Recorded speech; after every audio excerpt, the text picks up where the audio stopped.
Welcome to our channel. Today we how to register with Snowflake for CRM analytics, detailed guide step by step clearly. Begin by navigating to the Snowflake homepage in your preferred web browser. Look for the Sign Up or Get Started button on the top right corner of the page. Click on that button to initiate the registration process. You will be directed to a new page requesting your information. Fill in the required fields, which typically include your name, email address, and company name. Create a strong password that meets the specified security criteria. After filling in your information, read through the terms of service and, if you agree, check the box indicating your acceptance. Click on the Create Account or Sign Up button to proceed. You will receive a confirmation email shortly after submitting your information. Open your email inbox and locate the email from Snowflake.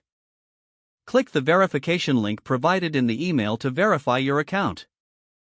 This will redirect you to the Snowflake login page. Enter your email address and the password you created earlier to log in. Once logged in, you will be prompted to set up your account further.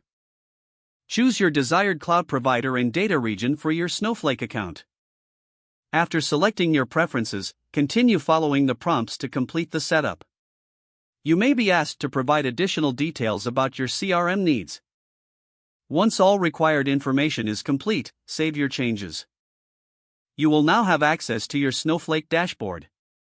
From here, you can start integrating Snowflake with your CRM for analytics. Explore the available resources and documentation for additional guidance. Familiarize yourself with the interface to make the most of its features. And you're all set to begin your journey with Snowflake for CRM analytics.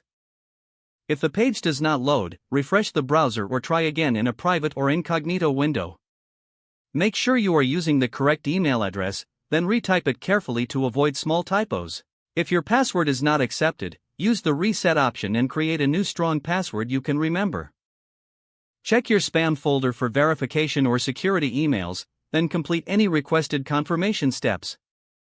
Don't forget to like this video and subscribe to our channel for more step-by-step tech guides.